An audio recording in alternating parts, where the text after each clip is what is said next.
So hi everyone, how are you? Welcome to all of you and TET educator. मैं हूं रूप कुमार और इस क्लास में देखिए पेडागोजी फॉर सीटेट में आज हम देखेंगे फैमिली एंड फ्रेंड्स। इस पर्टिकुलर टॉपिक में यदि आप गौर करेंगे तो पेपर फर्स्ट में जो टॉपिक है फैमिली एंड फ्रेंड, इसका हिंदी होगा परिवार और मित्र। इसको इस स्तर से हम देखने का प्रयास करेंगे, अलग अलग नजरिए से देखने का प्रयास करेंगे, ताकि देखिए इसमें दो पॉइंट ऑफ व्यू हैं मेरे हिसाब से और दोनों तरीके से हमें समझना चाहिए। पहला एक पॉइंट ऑफ व्यू ये होगा कि एनसीईआरटी ने छोटे बच्चों में एलिमेंट्री एजुकेशन में प्राथमिक शिक्षा में ये फैमिली एंड फ्रेंड्स यानी परिवार और मित्र जैसे टॉपिक को क्यों रखा? क्योंकि ये क्योंकि ये जो टॉपिक है पर्टिकुलरली, तो ह्यूमैनिटीज की अलग अलग स्ट्रीम है जैसा आप जानते हैं। Sociology, economics, political science, geography, अलग अलग जो विषय हैं उसमें से जो सोशियोलॉजी है ना, समाज शास्त्र, उसमें फैमिली परिवार उसका एक इम्पोर्टेंट हिस्सा है। तो एक छोटे बच्चों के स्तर में ये टॉपिक क्यों डाला गया? दूसरा दृष्टिकोण ये होगा कि जो भी व्यक्ति, जो भी इंडिविजुअल, चाहे वो मेल हो फीमेल एस्पिरेंट हो, जो टीचर बनना चाहते हैं, उनके टॉपिक में ये टॉपिक क्यों रखा गया? क्यों जरूरी है फैमिली एंड फ्रेंड्स को जानने का, सीखने का? तो एक शिक्षक होने के नाते, एक भावी शिक्षक होने के नाते हमें दोनों स्तरों से, दोनों दृष्टिकोण से इन चीजों को जानना और समझना चाहिए। तभी हमें ये पूरा टॉपिक इन डिटेल और बेहतरीन तरीके से कवर अप माना जाएगा। तो दो दृष्टिकोण को एक साथ रखेंगे और पहले तो मैं बात कर लेता हूं इस टॉपिक की कि हम बेसिकली पढ़ने क्या वाले हैं। तो देखेंगे what is family and friends, परिवार क्या है, मित्र और मित्रता के बारे में कुछ बातें हम करेंगे। डेफिनेशंस ऑफ फैमिली यानी परिवार की परिभाषा, classification of family, function of family यानी परिवार के कार्य, फ्रेंड्स एंड रिलेशनशिप, मित्र और संबंध, इन सबको बेहतरीन तरीके से, बेहतरीन ढंग से जानने समझने का प्रयास करेंगे। इसमें चाहे आप हिंदी मीडियम के स्टूडेंट हो, एस्पिरेंट हो, या कि इंग्लिश मीडियम के एस्पिरेंट या स्टूडेंट हो, दोनों मीडियम के स्टूडेंट को समान रूप से ये क्लास बेनिफिट करेगी। आपके सीटेट के पेपर फर्स्ट हो या कि अलग जो कि टीचर एलिजिबिलिटी टेस्ट के एग्जाम होते हैं, जैसे UP TET, MP TET, REET, चाहे डीएसएसबी हो, केवीएस हो, कहीं भी यदि इस पर्टिकुलर टॉपिक से क्वेश्चन आते हैं तो आप बेहतरीन तरीके से इस प्रकार के क्वेश्चन को आसानी से हल करने में सक्षम होंगे। और यदि टेट एजुकेटर की ये क्लासेस, ये छोटा सा प्रयास अच्छा लगता है तो kindly subscribe to TET educator, इस परिवार को बड़ा करें ताकि मैं बार बारी और बेहतरीन तरीके के वीडियो आपके सामने लाता रहूंगा। इस क्लास में कुछ डेफिनेटली नया होगा, जैसे कि मैं बता दूं, यदि आप परिवार के प्रकार देखेंगे तो आपको संयुक्त परिवार या कि एकल परिवार की बातें की जाएगी, यानी न्यूक्लियर फैमिली की बात की जाएगी या जॉइंट फैमिली की बात की जाएगी। पर सिंगल मदर और सिंगल फादर का क्या कॉन्सेप्ट है, सरोगेसी मदर क्या है, क्योंकि हम अपने प्रोग्रेसिव सोसाइटी में इसको भी जानते समझ के और अपने जो जानने समझने का दृष्टिकोण है इसको विस्तृत रखें। इस तरीके से क्लासेस में कुछ न कुछ नया और कुछ न कुछ प्रोग्रेसिव बेहतरीन वैल्यू एडिशन होगा इन क्लासेस के थ्रू। तो आप इन चीजों को जाने समझें और अपने विजन को बड़ा करें और चीजें, ताकि आपको न केवल एग्जाम क्लियर हो, एक बेहतरीन अंडरस्टैंडिंग भी डेवलप हो। तो दोनों उद्देश्यों को एक साथ लेके हम पहले तो स्टार्ट करेंगे व्हाट इज फैमिली। ठीक है, अब ये जानना समझना कितना इम्पोर्टेंट है कि परिवार क्या है। हम सभी कहीं ना कहीं परिवार में रहते हैं। इवन जो हमारी भारतीय संस्कृति है उसमें जो साधु या संत हो जाते हैं वो भी एक परिवार का हिस्सा होते हैं, यानी उनके जो भी डॉक्यूमेंट्स है तो उसमें माता पिता का नाम तो नहीं रहता, पर जो उनके गुरुदेव होते हैं, जो गुरु होते हैं, उनका नाम उनके एज गार्जियन में आ जाता है। तो कहीं ना कहीं हमारी भारतीय व्यवस्था में परिवार हर एक जगह होते हैं और फैमिली ऐसा कॉन्सेप्ट है जो यूनिवर्सल है, यानी सार्वभौमिक है। दुनिया के किसी भी कोने में अधिकांश व्यक्ति, यानी कोई ऐसा ना हो कि बिल्कुल जंगल में रह रहा हो, अधिकांश व्यक्ति किसी न किसी परिवार का हिस्सा है। देखिए, यदि परिवार के इटमोलॉजिकल यानी शाब्दिक अर्थ में जाए तो ये लैटिन भाषा के फैमिलिया शब्द से मिला है। कुछ एजुकेटर्स इसको फैबुलस वर्ड से कनेक्टेड करते हैं, आई डोंट नो, पर मुझे अथेंटिक सोर्स में फेमेलिया मिला। इस हिसाब से मैं फेमेलिया बात को यहाँ पे क्लियर करना चाहूंगा कि फेमेलिया शब्द का अपग्रेडेड शब्द है। अब देखिए, ये पॉलिटिक्स कभी समझ में आती है और कभी समझ में नहीं आती कि भाई ये कैसा हुआ कि जब भी हम कभी एकेडमिक्स की बात करते हैं तो अंग्रेजी के अधिकांश शब्द है, ये शब्द लैटिन भाषा के मूल शब्द से लिया गया है, इसका क्या मतलब होता है। तो देखिए, हिंदी में इसको देखे ना, तो हिंदी में एक चीज आपने प्राइमरी में और 10th तक एक चीज आपने देखी होगी, तत्सम, तद्भव, देशज और विदेशज, यानी हिंदी की वोकैबुलरी, यानी हिंदी का शब्द भंडार आप देखेंगे तो किस प्रकार से मिला। तत्सम, तत्सम का मतलब होता है संस्कृत में जो शब्द हैं एज इट इज हिंदी में लिए गए उनको तत्सम कहते हैं। फिर तद्भव, फिर देशज और विदेशज, उसमें कुछ चेंजेस करके और कुछ देसी क्षेत्रीय शब्दों को और कुछ विदेशी भाषाओं के शब्दों को जो हिंदी शब्दावली में सम्मिलित किया गया है।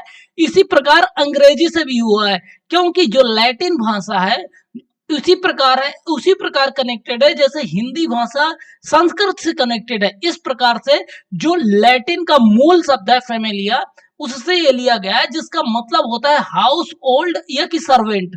तो इसका मुख्य शब्दावली से यदि हम कनेक्टेड करना चाहें तो वोकैबुलरी एटिमोलॉजिकल हिस्ट्री इसकी ये है। देखिए, अब जो फैमिली वर्ड है यानी परिवार शब्द है, इसको समाज शास्त्रीय दृष्टिकोण से परिभाषित करने का प्रयास करें तो हम देख पाते हैं कि परिवार एक समूह है, लोगों का समूह है, जहां पे लोग या तो जन्म से या कि वैवाहिक संबंधों की वजह से एक साथ एक छत के नीचे रहते हैं, उसको हम परिवार कहते हैं। इसका यदि प्रैक्टिकल एग्जाम्पल देखने का प्रयास करें तो आप देख पाएंगे कि यदि आपके परिवार में 4 सदस्य हैं या 6 सदस्य हैं, तो या तो वो जन्म से आपके परिवार का हिस्सा बने हैं, यानी एक छोटा बच्चा जो आपके घर में आया, छोटा बच्ची जो आपकी घर में आई, वो आपके परिवार का सदस्य हुआ, या कि किसी इंडिविजुअल की शादी हुई और उनके यहाँ बहू आई, वो परिवार का हिस्सा हुई। तो जन्म से या कि विवाह के संबंधों के आधार पर जो लोग एक साथ एक समूह के रूप में रहते हैं, उसको देखिए समाज शास्त्रीय दृष्टिकोण से परिवार कहा जाता है। इसमें कोई इतनी ज्यादा कॉम्प्लिकेशन नहीं है, आप बिल्कुल समझ सकते हैं। हम सभी कहीं ना कहीं एक परिवार का हिस्सा हैं, एक छोटा सा समूह है। यदि देखिए, परिवार को यदि दूसरे दृष्टिकोण से थोड़ी दूर से देखने का प्रयास करें तो परिवार एक परिवार क्या है, समाज की सबसे छोटी इकाई होती है। और यदि समाज को देखने का प्रयास करें कि समाज शास्त्रीय दृष्टिकोण से समाज को थोड़ी सा अंडरस्टैंड करने का प्रयास करें तो हम देख पाते हैं कि समाज एक ऐसा बहुअर्थी मतलब मल्टीपल मीनिंग लिया हुआ शब्द है। ये इस प्रकार से आप डिफाइन कर सकते हैं, यदि आप भारत से बाहर जाएं, किसी फॉरेन नेशन में जाएं और देख पाएंगे कि वहां यदि आप किसी इंडिविजुअल से बात वहां यदि किसी इंडिविजुअल से रैंडम इंडिविजुअल से बात करेंगे और यदि वो पूछेंगे कि आपके समाज का क्या हिस्सा है, तो we are part of as a social culture Indian society, हम भारतीय समाज का हिस्सा है। वहां पे हम ये नहीं कह सकते कि हम जाट समाज का हिस्सा है, हम हिंदू समाज का हिस्सा है, हम या कि मुस्लिम समाज का हिस्सा है, हम क्या बोलेंगे, भारतीय समाज का हिस्सा है। पर जब हम अपने इंडिया में होते हैं तो हम कई बार इसका डाइवर्सिफिकेशन होता है, क्योंकि हमारी भारतीय संस्कृति में इतनी बेहतरीन विविधता है और इसमें एकता भी है कि हम देख पाते हैं भाई, आप कभी कभी हम लैंग्वेज के आधार पर बोले हैं, कभी कभी हम लैंग्वेज के आधार पर बोल देते हैं कि हम गुजराती समाज हैं, हम हिंदी समाज हैं, हम मराठी समाज हैं। कई बार हम रिलीजन के आधार पर बोलते हैं, हम हिंदू समाज हैं, हम मुस्लिम समाज है, हम ईसाई समाज है। यानी समाज पर्टिकुलर शब्द बहुत बहुअर्थी शब्द है और इसका कहीं ना कहीं मीनिंग ग्रुप ऑफ पीपल से होता है और समाज का पर्यावरणीय, और ये मतलब यदि इसका और भी बृहत मीनिंग देखें तो हमें पता चलता है कि जो पर्यावरण की सराउंडिंग की डेफिनेशन होती है और जो समाज की डेफिनेशन होती है, उसमें बहुत ज्यादा एकता समरूपता देखने को मिलती है। तो समाज का एक छोटा हिस्सा होता परिवार, ये उसी तरह डिफाइन किया जाता है जैसे हमारा जो शरीर है, हमारी पूरी बॉडी है, उसमें छोटे छोटे सेल्स से एक पूरी बॉडी बनती है। उसी प्रकार छोटे छोटे परिवारों के हिस्से से पूरे कंपोजिट समाज का, सोसाइटी का, सोशल का निर्माण होता है। तो इस प्रकार से हम समझ सकते हैं कि परिवार जो कि एक बड़े स्वरूप में समाज का हिस्सा होता है, जिसकी एक अपनी पर्टिकुलरली संस्कृति, भाषा और बहुत सारे तीज त्योहार, परंपराएं, नॉर्म्स, अलग अलग चीजों का एक संयुक्त स्वरूप होता है। इसकी बातें हम समझ सके। अब इस छोटी सी चर्चा में हमें छोटी सी पिक्चर क्लियर होती है कि भाई समाज एक बृहद स्वरूप जिसका बहुत सारे मीनिंग्स होते हैं, अपने अपने स्टेजेस में लेके हम जिस दृष्टिकोण से, जिस एंगल से समाज जैसे वर्ड को देखना चाहे, चाहे धर्म से, चाहे भाषा से, क्षेत्रीयता से, या कि अपने पूरे एज ए नेशन से, जिस एंगल से देखें तो समाज एक ग्रुप ऑफ पीपल को इंडिकेट करता है। उसी का एक छोटा सा हिस्सा परिवार होता है, जो लोगों का एक छोटा समूह है, जिसमें लोग या कि विवाह से या कि जन्म से एक साथ एक घर में एक छत के नीचे निवास करते हैं। ये दो चीजें इस चर्चा से अलग अलग माध्यम से क्लियर हुई। अब देखिए, क्योंकि मैंने जैसा कि आपसे पहले ही बोला है कि जो परिवार है, जो फैमिली है, ये ह्यूमैनिटीज के सोशियोलॉजी का सब्जेक्ट है। तो उस पर्सपेक्टिव से हम देखें, क्योंकि हम एक शिक्षक बनना चाहते हैं। यदि हम एक बात करें कि यहाँ पे एक स्टूडेंट की बात करें और एक टीचर की बात करें, तो दोनों का इसमें इंपॉर्टेंस क्या है। एक स्टूडेंट के नजरिए से देखें तो देखिए, बच्चे के दिमाग में ये बैठाना कि भाई जिस भी आप परिवार का, जिस भी फैमिली का हिस्सा हैं, वो किस प्रकार की फैमिली है। फैमिली आपकी न्यूक्लियर फैमिली है, फैमिली आपकी ज्वाइंट फैमिली है, या कि आप सिंगल पेरेंट और सिंगल मदर के सिंगल पेरेंट फैमिली है, यानी जिसमें सिंगल फादर या कि सिंगल मदर ही एक परिवार का हिस्सा बना लेते हैं। तो किस प्रकार के परिवार से आप बिलोंग करते हैं, और आपकी ही सोसाइटी में, आपके ही एरिया में, आपके ही देश में किस प्रकार की अलग अलग फैमिली हो सकती है, किस प्रकार के अलग अलग परिवारों की संभावना है, किस प्रकार की डाइवर्सिटी है एज अ परिवार, जिसका आप छोटा सा हिस्सा है, जहां आप डेली आते हैं। ये छोटी सी बात को प्लांट करना एक छोटे से बच्चे के दिमाग में। और जब हम बात करें शिक्षक के, टीचर के, तो टीचर को ये पता होना चाहिए कि परिवार कितने प्रकार के होते हैं, कितने बेसिस में होते हैं, न्यूक्लियर फैमिली, जॉइंट फैमिली, या कि सिंगल पेरेंट फैमिली, या और उसमें पावर के आधार पर ये पैट्रियार्कल सोसाइटी है कि मातृ सत्तात्मक परिवार है। किस प्रकार के परिवार है मातृ सत्तात्मक परिवार, भारत के किस हिस्से में पाए जाते हैं, और पितृ सत्तात्मक परिवार किस समाज में अधिकता या कि बहुलता देखने को मिलती है। पितृ सत्तात्मक की क्या विशेषताएं होती है और मातृ सत्तात्मक की क्या विशेषताएं होती है, और एज सोशियोलॉजी का कॉन्सेप्ट है। तो इसमें और भी एक दो टॉपिक एज ए टीचर आपकी रिस्पॉन्सिबिलिटी बनती है कि इसका अध्ययन गहनता से किया हो। अब आते हैं हम अपने पॉइंट ऑफ व्यू में कि भाई डेफिनेशन ऑफ फैमिली, परिवार शब्द को परिभाषित करेंगे as a point of sociology, ताकि हमारी जो अंडरस्टैंडिंग है, जो हमारी समझ है, वो विकसित हो। कुछ एजुकेटर्स, कुछ जो टीचर इस क्लासेस को देख रहे हैं, वो सोचेंगे कि एज अ सोशियोलॉजी हमें तो जस्ट एनसीईआरटी की 1 से 5 तक बुक पढ़नी है। नहीं, ऐसा नहीं है। एज अ टीचर आपकी रिस्पॉन्सिबिलिटी है कि जो अब यदि परिवार दिया है, तो आप सोशियोलॉजी का कोर कॉन्सेप्ट फैमिली समझिए। तो चीजें उस स्तर तक, आपको समझदारी उस स्तर तक बढ़ जाएगी कि फिर आपके एनसीईआरटी के कॉन्सेप्ट लाइटली आप ले सकेंगे, और यहाँ से आने वाले क्वेश्चन को बहुत आसानी से हल भी कर सकेंगे। देखिए, मैकाइवर एंड पेस बहुत बड़े समाजशास्त्री हुए हैं। इन्होंने जो परिवार की डेफिनेशन बताई है, वो इस प्रकार से बताई है कि फैमिली इज अ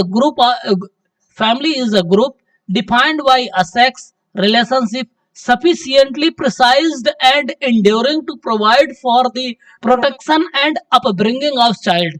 उसी प्रकार इलियट एंड मार्शल करके एक बहुत बेहतरीन समाजशास्त्री हुए हैं। उन्होंने परिवार को इस प्रकार से डिफाइन किया है कि family is the biological social unit composite of husband, wife and children.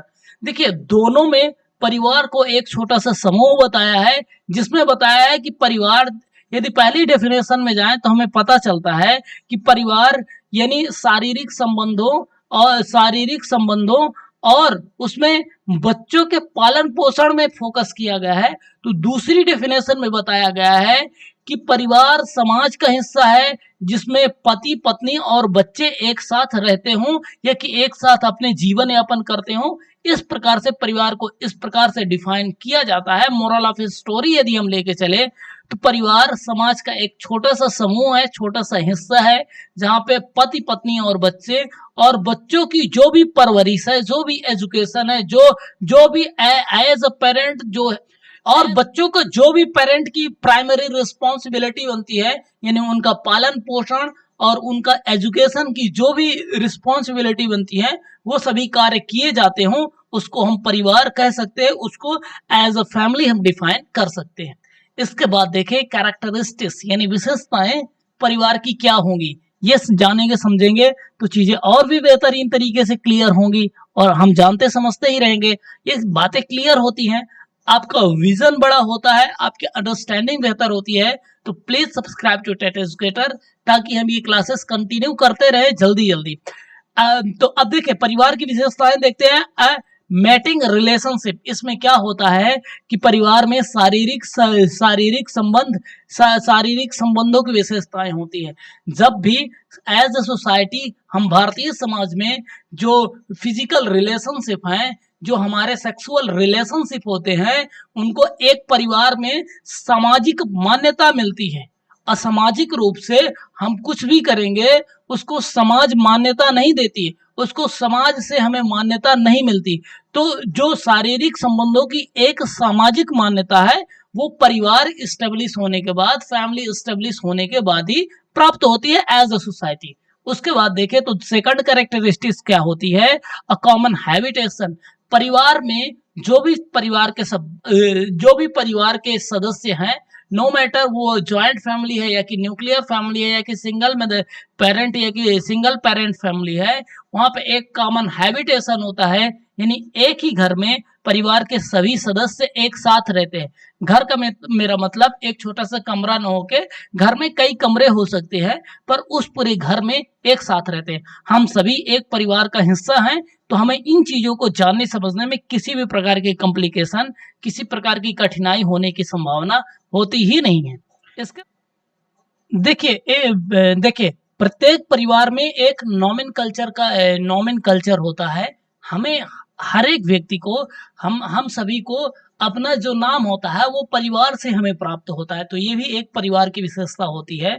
और इसके बाद एन इकोनॉमिक प्रोविजन, प्रत्येक परिवार की एक आर्थिक नीति होती है कि वो किस प्रकार से अर्थ का यानी धन संपदा का अर्जन करेगा और किस प्रकार से बच्चों का लालन पालन और पोषण होगा।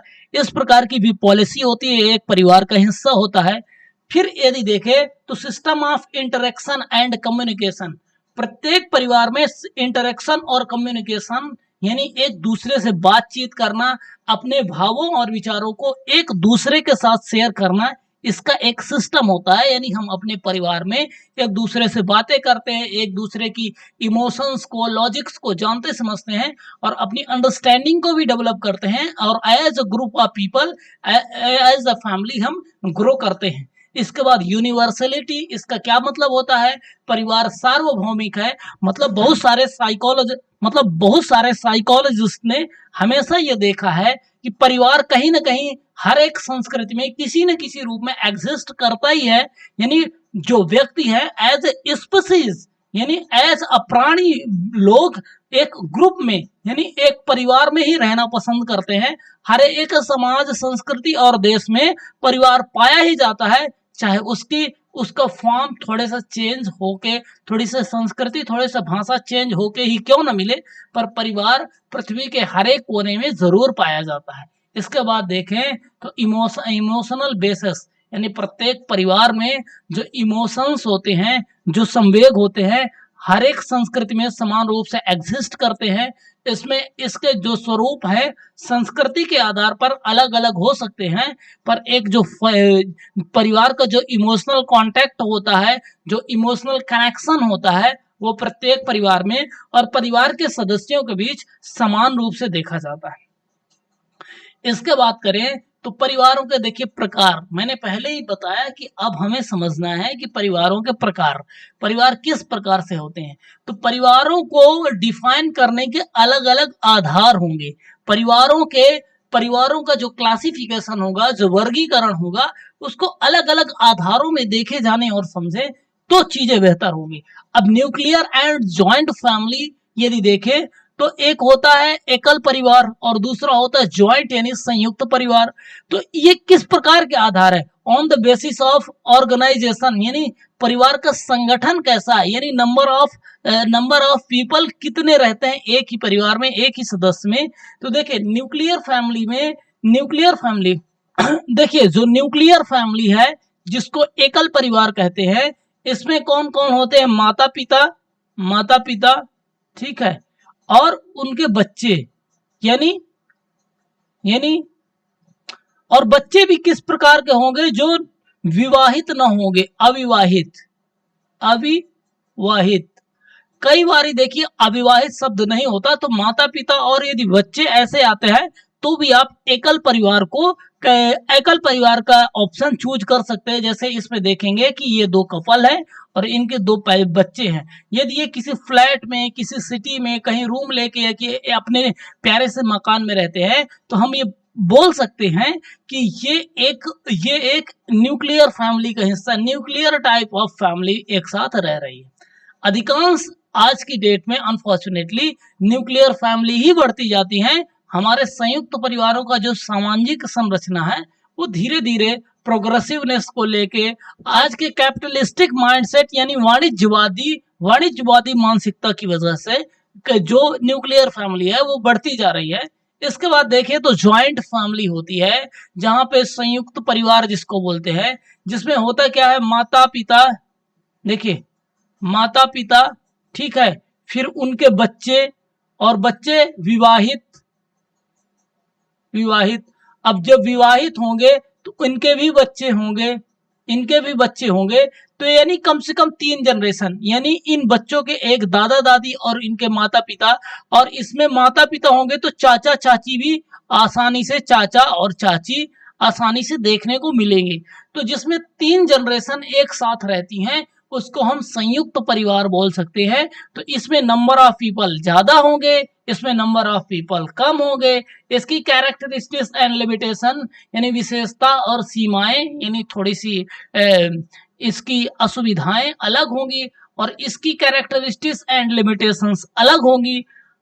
अलग अलग परिवार के स्वरूपों में अलग अलग विशेषताएं होंगी। भाई न्यूक्लियर फैमिली में आपको स्पेस ज्यादा मिलेगी, ठीक है, आपको जो डिसीजन मेकिंग की पावर होगी वो मतलब एक जो परिवार के निर्णय लेने की क्षमता होगी, वो परिवार के 2 सदस्य आसानी से ये डिसाइड कर सकेंगे कि हमें अपने बच्चों को किस स्कूल में पढ़ाना है और ये कहाँ पे ट्यूशन लगाना है, किस प्रकार की सुविधाएं मुहैया करानी है। हम अपने जो आर्थिक हमारा बजट है, जो हमारी आमदनी का हिस्सा है, वो आसानी से डिसाइड कर सकेंगे।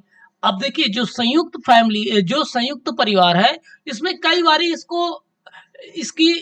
कैरेक्टरिस्टिक्स को लिमिटेशन की तरह हम प्रेजेंट करते हैं, जो कि ऐसा नहीं है। यदि परिवार बड़ा है पर वहां पे इकोनॉमिक स्टेटस मेंटेन किया जा रहा है, यदि वहां पे सभी ईमानदारी से कार्य किए जा रहे हैं, तो कभी कभी ये आपको देखने को मिलेगा कि जो न्यूक्लियर फैमिली में संभव नहीं होता वो कई बार ज्वाइंट फैमिली में बेहतरीन तरीके से संभव होगा।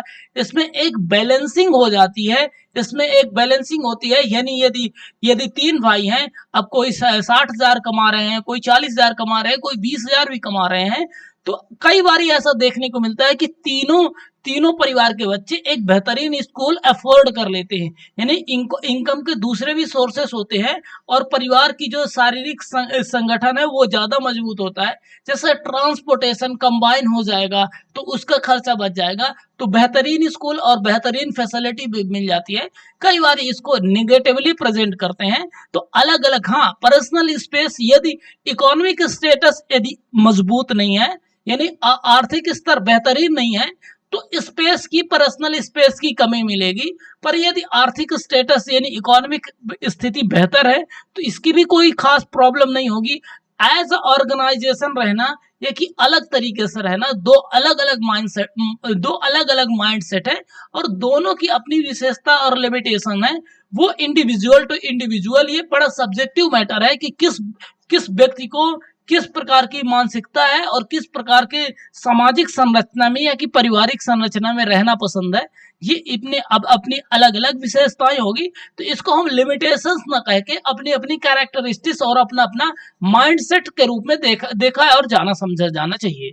इसके बाद यदि बात करें तो on the basis of authority यानी पावर, पावर के आधार पर कितने प्रकार की फैमिली देखी जाती है। हाँ, इसमें एक बात सॉरी मैं करना भूल गया। इसमें on the basis of organisation, पारिवारिक संगठन की बात करें तो इसमें एक तीसरा प्रकार होता है जो अधिकांश एजुकेटर मिस करते हैं और जो कि मिस नहीं करना चाहिए। हम एज अ सोसाइटी प्रोग्रेस कर रहे हैं, प्रोग्रेसिव सोसाइटी का हिस्सा है और human being as a society भी और एज कल्चर भी इवॉल्व कर रही है। तो इसमें सिंगल पेरेंट भी आता है, सिंगल पेरेंट भी आता है। अब देखिए, हम लोगों की जो एक संकुचित मानसिकता है, हम इसको हमेशा से एस्केप करते हैं। मैं आपको इसके कई एग्जाम्पल बता सकता हूं और एक दो तीन छोटे छोटे एग्जाम्पल से इस बात को कवर अप करने का प्रयास करेंगे। एग्जाम्पल नंबर फर्स्ट, हमारे समाज में वेश्यावृत्ति भी समाज का हिस्सा है और किसी न किसी स्वरूप में अधिकांश समाजों में पाई जाती है। अब आप भी जानते हैं, सभी कोई इस बात से अवेयर है कि जो भी प्रोस्टिट्यूशन का कार्य करता है, जो भी अपना देह व्यापार के कार्य से जुड़ा हुआ है, उनका भी परिवार होता है। उसको हम सिंगल पेरेंट फैमिली बोलते हैं। क्या हम उनको परिवार के हिस्से में, परिवार के एज अ फैमिली नहीं डिसाइड करेंगे?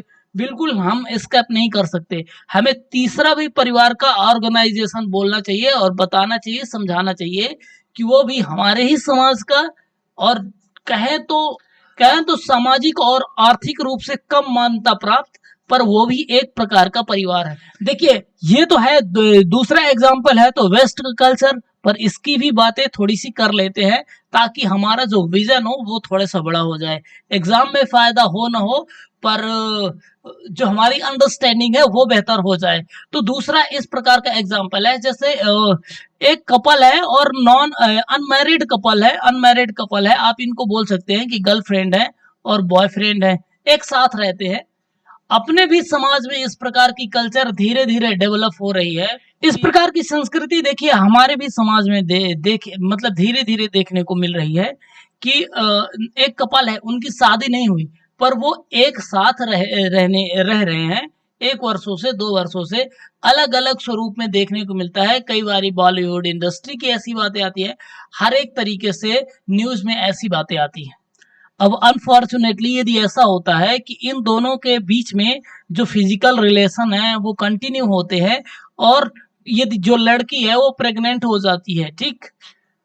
अब प्रेग्नेंट होने के बाद यदि उनमें किसी भी प्रकार की कॉम्प्लिकेशन आती है, किसी प्रकार के मतभेद होते हैं और जो लड़का है वो ये बोलता है कि अब हम दोनों एक साथ नहीं रहेंगे, हम सेपरेशन चाहते हैं, हम अलग अलग रहना चाहते हैं, हमारी आपका जो रिलेशनशिप है वो कंटिन्यू नहीं हो सकता। अब इसमें यदि लड़की बोलती है कि ठीक है, इट्स ओके, आप हमारे साथ नहीं रहेंगे, फिर भी मैं अपना जो फैमिली है, जो अपना परिवार है, तो इसको कंटिन्यू करूंगी विदाउट आपके सपोर्ट और विदाउट मैरिज। और उस प्रकार से यदि कोई लड़की या कि कोई महिला यदि अपना बच्चा कंटिन्यू करके एज अ फैमिली रहती है, हम उसको सिंगल मदर फैमिली बोलते हैं। इसी प्रकार से यदि हम लड़के का एग्जाम्पल लें, किसी बॉय का एग्जाम्पल लें, एक बॉय का एग्जाम्पल लें, ऐसी बातें, ऐसी कल्चर एग्जिस्ट करती है। मैं कोई हाइपोथेटिकल बातें नहीं कर रहा, इस प्रकार की कल्चर एग्जिस्ट करती है। मतलब यदि जैसे कि कोई बॉयज है, कोई लड़का है, मान लीजिए वो मैरिज नहीं करना चाहता, ठीक है, वो मैरिज नहीं करना चाहता, पर वो अपना एक फैमिली स्टेब्लिश करना चाहता है, अपना खुद का बच्चा चाहता है। तो मेडिकल साइंस इस स्तर तक इवॉल्व हो चुकी है, इस स्तर तक विकसित हो चुकी है कि एक बच्चा जो परिवार नहीं चाहे, जो मतलब मैरिज नहीं करना चाहता और किसी के साथ फिजिकल रिलेशन से फिजिकली अटैच नहीं होना चाहता, यानी किसी के साथ शारीरिक संबंध भी स्थापित नहीं करना चाहता, फिर भी एक अपनी सिंगल पेरेंट फैमिली कंटिन्यू करना चाहता है तो वो भी कर सकता है। वो कैसे? देखिए, जो भी एक यदि वो मैच्योर इंडिविजुअल है, यानी एक पर्सन है, बॉय है, मतलब लड़का तो क्या कहेंगे, नौजवान कहेंगे, ठीक है, वो क्या कर सकता है, मेडिकल साइंस के थ्रू अपना जो भी सीमन है वो स्टोर कर देगा किसी किसी लैब में।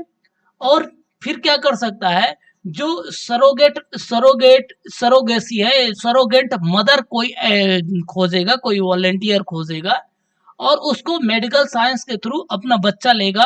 जो भी उनका कॉन्ट्रैक्ट होगा वो साइन करके, और उनको उतनी पेमेंट जितना भी डिसाइड होगा वो दो व्यक्तियों के बीच में, या कि जो भी शासन के जो भी गवर्नमेंट के लॉज हो गए इसके अकॉर्डिंग, वो उसके हिसाब से अपना कॉन्ट्रैक्ट लीगली साइन करके अपना बच्चा एक सर्टेन पीरियड ऑफ टाइम के बाद ले लेगा। उस सरोगेट मदर को उसका पेमेंट जिस भी स्वरूप में होगा वो पे कर देगा और अपनी फैमिली को कंटिन्यू कर सकेगा without marriage, without physical relationship. उसको सिंगल पेरेंट फैमिली बोल सकते हैं। इसकी दूसरी सिचुएशन हो सकती है, कि महिला हो या पुरुष हो, शादी नहीं करी पर बच्चे अडॉप्ट कर लिया, उस प्रकार से भी फैमिली होगी, उसको सिंगल पेरेंट फैमिली बोल सकते हैं। तो ये भी जो भी प्रोग्रेसिव सोसाइटी है उसमें परिवार के एक नए स्वरूप होते हैं। इसके बारे में भी हमारी जानकारी बेहतर होनी चाहिए। इसके बाद यदि बात करें on the basis of authority, यानी परिवार में ताकत, परिवार में पावर किसके पास है, उसके आधार पर भी परिवार दो प्रकार के होते हैं, पैट्रियार्कल फैमिली और मैट्रियार्कल फैमिली। इसका मतलब होता है पितृसत्तात्मक परिवार और मातृसत्तात्मक परिवार। देखिए, यानी शब्दों से ही क्लियर है। पितृ मतलब होता है पिता, सत्तात्मक यानी सत्तात्मक होता है सत्ता, पावर, है ना, पावर, यानी ऐसा परिवार जिसमें जो ताकत हो, जो डिसीजन लेने की, आर्थिक, सामाजिक, यानी बच्चों का विवाह कहाँ होगा, बच्चे कहाँ पे पढ़ेंगे, हमारी सोर्स ऑफ इनकम कैसे होगी, और हमारी वाइफ जॉब करेगी कि नहीं करेगी, घर में रहेगी या कि बाहर जाएगी, किस सोसाइटी से, किस क्लब से कनेक्शन रखेगी, ये सब पावर यदि एक पिता या कि एक पुरुष के हाथ में है तो उसको पितृसत्तात्मक परिवार कहते हैं। दूसरी तरीके से मैट्रियार्कल सोसाइटी यानी मातृसत्तात्मक परिवार, यानी परिवार में जो पावर है, जो डिसीजन मेकिंग एबिलिटी है, वो माँ के पास हो या कि माताओं के पास जनरेशन टू जनरेशन हो, उसको मातृसत्तात्मक परिवार बोलते हैं। जो नायर्स हैं हमारे केरला के, और बहुत सारी अलग अलग ट्राइब्स है नॉर्थ ईस्ट की, वहां पे कुछ कैरेक्टरिस्टिक्स देखने को मिलती है कि यहाँ पे मातृसत्तात्मक परिवार देखने को मिलता है, यानी पावर किसके हाथ में है उसके हिसाब से दो प्रकार के परिवार देखने को मिलते हैं। इसके बाद यदि देखें तो परिवार के बारे में देखिए, एक विद्वान है अगस्त काम्टे, जो कि फादर ऑफ सोशियोलॉजी माने जाते हैं। इनकी बातें देखें तो family becomes tribes and tribes become nation. He also says family is most elementary social unit. इन्होंने बोला है कि परिवार समाज का सबसे महत्वपूर्ण इकाई है, और इन्होंने समाज को, जो परिवार है इसका समाज का एक छोटा सा प्रोटोटाइप बताया है। उसी प्रकार यदि हम अरिस्टोटले यानी अरस्तु की बात करें तो family is primary school of child, यानी परिवार एक बच्चे का प्राथमिक स्कूल होता है, प्राथमिक विद्यालय होता है, और माँ उसकी प्राथमिक शिक्षक होती है। इस प्रकार की बातें अरस्तु ने की है।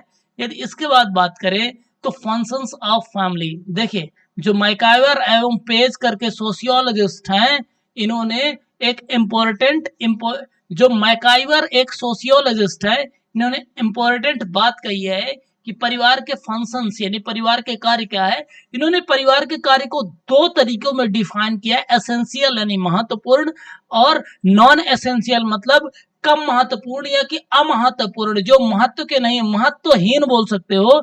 इन्होंने महत्वपूर्ण एसेंशियल टास्क में परिवार के बोला है सफिशिएंट ऑफ सेक्स नीड, यानी जो सेक्स डिजायर होती है, कामेक्षा होती है, उसकी उसकी संतुष्टि वो भी पर्याप्त रूप में। एज अ फैमिली जब किसी का विवाह होता है तो वो एक सामाजिक मान्यता के आधार पर, जो सामाजिक स्वीकार्यता है उसके बेसिस में पर्याप्त रूप से अपनी जो सेक्स डिजायर होती है उसको संतुष्ट कर सकता है। जब वो एक फैमिली का जो जब वो एक मैरिज रिलेशनशिप में आता है, इसमें इसमें कोई जेंडर बायस नहीं होता, इसमें कोई पुरुष भी हो सकता है और इसमें कोई महिला भी इसका हिस्सा हो सकती है। इसके बाद देखें production and rearing of children, यानी संतानोत्पत्ति और उनकी केयर टेकिंग, बच्चों की बच्चों की संतानोत्पत्ति यानी बच्चे पैदा करना, और उनकी उनकी जो केयर है, उनकी जो पालन पोषण की व्यवस्था है, ये होता है परिवार का एसेंशियल वर्क।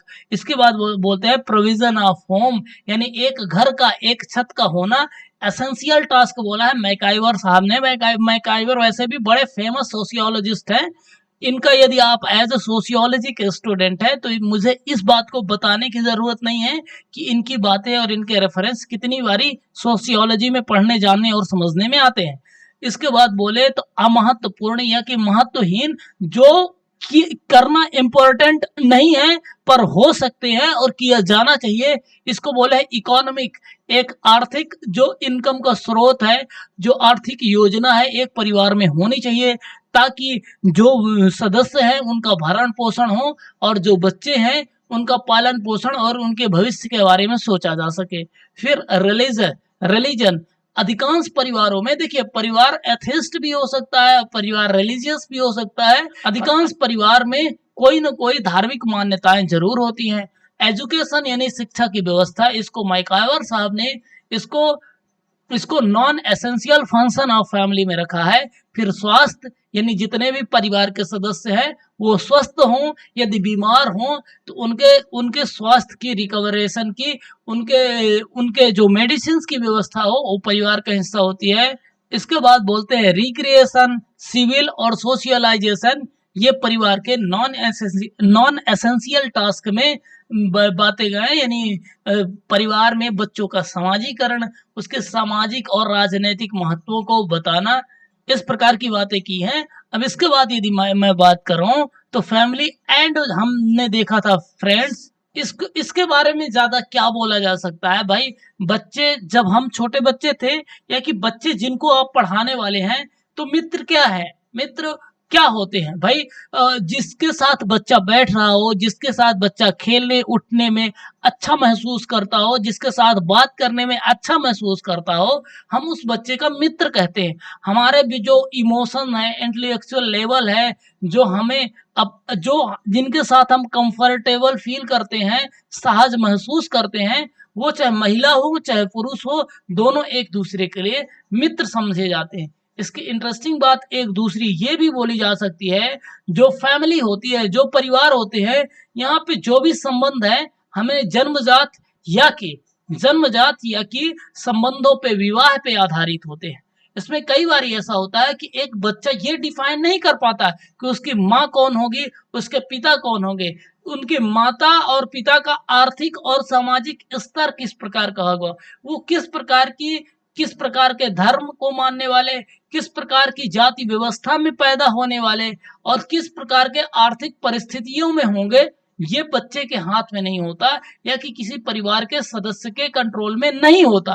पर जो मित्रता होती है वो बिल्कुल सब्जेक्टिव होता है और बच्चे को इस बात की बिल्कुल स्वतंत्रता होती है कि वो अपने मैत्रिक संबंध हैं, जो मित्रता के रिलेशनशिप है, वो अपना खुद ही डेवलप करता है, खुद उसका सिलेक्शन करता है अपनी सहजता में, जिसमें वो अपने को कंफर्टेबल फील करता है। उस सहजता के स्तर से अपने मित्रों का चयन करता है, उनके साथ खेलता है, उनकी बहुत सारी अच्छी और बुरी आदतों को जानता है, सीखता है और उनके साथ अपना जीवन यापन, अपना समाजीकरण, अपनी बहुत सारी अच्छी बुरी आदतों को विकसित करता है। उसमें फ्रेंड और उनकी मित्रता का स्वरूप उसमें विद्यमान होता है। देखिए परिवार और मित्र जैसे टॉपिक में जो मुझसे हो सका, जो मैं आपके साथ हेल्प कर सका, वो मैंने आपके साथ रखा। कौन सी बातें छूट गई या कि किस प्रकार की पॉइंट्स को और भी रखा जा सकता था, ये बातें आप कमेंट सेक्शन के माध्यम से बताएं। और चाहे एजुकेशनल साइकोलॉजी हो, चाहे पेडागोजी हो, या कि ईवीएस के जो भी टॉपिक आपको बेहतर तरीके से नहीं समझ में आए, वो हमें आप कमेंट सेक्शन के माध्यम से बताएं, ताकि हम आपकी समुचित हेल्प कर सकें और दोनों एक साथ आगे जीवन में बढ़ सके। Thank you so much for watching this video. और यदि ये क्लासेस अच्छे लगते हैं टेट एजुकेटर की, तो आपको पता है कि ये क्लासेस आपको कंटिन्यू रखने के लिए kindly subscribe to TET educator. इसी प्रकार हम टेट एजुकेटर में क्लासेस लाते रहेंगे और हम दोनों एक साथ अपनी अंडरस्टैंडिंग को डेवलप करेंगे और चीज़ों को जानने समझने का सिलसिला कंटिन्यू रहेगा। Thank you so much for watching this video. Wish you best of luck for your any upcoming examination. Thank you so much for watching this video.